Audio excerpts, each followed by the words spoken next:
किस मधुस खड़ी में मैंने अमन को फ़ोन किया था। उससे मैसेज भी तो कर सकता था ना। क्यों कॉल कर दिया? अब तो मैं गया। अब सारिका से कैसे बचूं? दरअसल माही ने रुद्र को किसी फ्रेंड से फ़ोन पर बात करते हुए सुन लिया था। रुद्र का वो फ्रेंड रात को पार्टी में नहीं आ पाया था, तो रुद्र उसे पार्टी के बारे में बता रहा था। तभी रुद्र ने सीढ़ियों पर खड़े रणवीर को बेचारों वाली नज़र से देखा, जैसे कह रहा हूं प्लीज़ मेरी हेल्प कर दे। लेकिन रणवीर ने अपने कंधे उचकाकर जता दिया कि अपने मुसीबत खड़ संभाल। वहीं डांसर वाली बात सुनकर सारिका गुस्से में उठकर वहां से चली गए और रुद्र उसे मनाने के लिए उसके पीछे पीछे जाते हुए बोला, बेबी मेरी बात तो सुनो। रणवीर को माही की बात पर मन ही मन हंसी आ रही थी।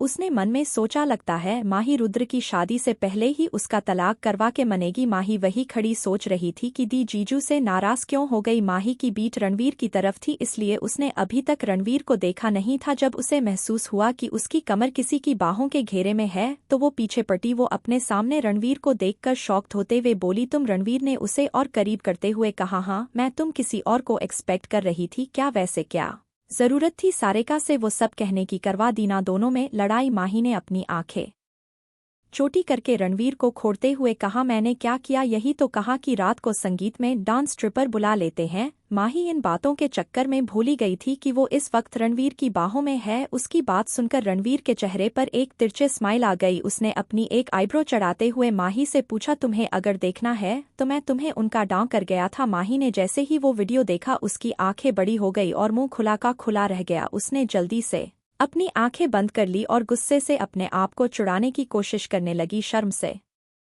उसका चेहरा पूरी तरह लाल हो गया था। उसकी चुड़ते ही माही वहां से भाग गई और उसे ऐसे भागते देखकर रणवीर को जोर से हंसी आ गई। वो वही सोफे पर बैठकर हंसते हुए बोला, तू आप बहुत सिली गर्ल है। वहां कोई और भी था जो दोनों को अपनी जलती आगों से देख रहा था। वो शनाया थी और इसे समझते देर नहीं लगी कि क्यों रणवीर आजकल उसे इग्नोर कर रहा है। उसने अपने हाथों की मुट्ठियां कसते हुए बोला, ओ तो ये है तुम्हारी नई इंटरेस्ट जिसकी वजह से तुम मुझे इग्नोर कर रहे हो? ये कहते हुए शनाया वहां से चले गए। वहीं रुद्र ने नाराज सारिका को जैसे तैसे मना ही लिया। सभी लोग बाहर गार्डन में ही थे। तभी रिजॉर्ट के में एंट्रेंस पर एक बीमत ब्लू कार आकर रुके, जिसमें से एक डैशिंग पर्सनालिटी का लड़का आंखों पर गॉगल्स लगाए बाहर आया। उसने अपने गॉगल्स उतार कर एक नज़र रिजॉर्ट को देखा तो उसकी फेस पर एक डेविल स्माइल आ गई। उसने अपने कदम रिजॉर्ट के अंदर जाने के लिए बढ़ा दिए। अंदर हॉल में रणवीर की मां अनीता जी रणवीर की दादी जमुना देवी से किसी बात पर डिस्कशन कर रही थी। रणवीर और रुद्र वही सोफे पर बैठे अपने फोन पर कुछ देख रहे थे। तभी किसी ने उन्हें पीछे से आवाज दी, मासी। मां अनीता जी ने पीछे मुड़कर देखा तो अनीता और जमुना देवी के चेहरे पर खुशी छा गई। वही रणवीर की फेस एक्सप्रेशन डार्क हो गए। रुद्र ने हैरानी से सामने देखा, फिर रणवीर की तरफ देखकर अपने मन में बोला, यह यहाँ क्यों आया है?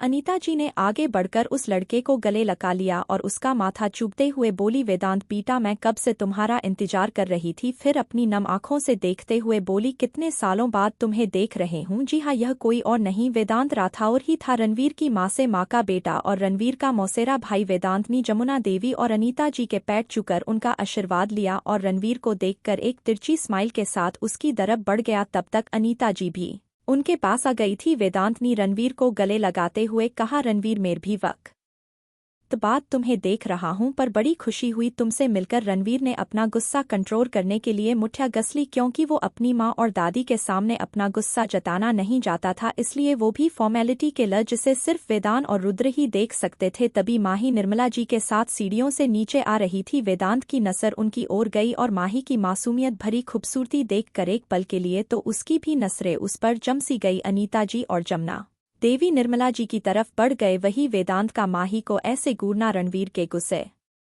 की आंख को बढ़ा रहा था। माही को देखकर वेदांत के चेहरे पर एक तिरछी स्माइल आ गई और वह रणवीर की तरफ देखते हुए बोला, माही को एक ब्यूटी है। उसने ऐसा कहकर अपनी एक आंख विंड की तो वेदांत की यह हरकत देखकर रणवीर की आंखें गुस्से से लाल हो गए। क्या वेदांत राठौर सिर्फ अनीता जी के बुलाने पर ही यहाँ आया है या फिर उसके इरादे कुछ और है? वेदांत के यहाँ रहते रणवीर कैसे अपने गुस्से को कंट्रोल कर पाएगा? और क्या माही जान पाएगी वेदांत के इरादे? जानने के लिए सुनते रहे डार्क ऑब्सेशन सिर्फ लव पल्स डायरीज पर।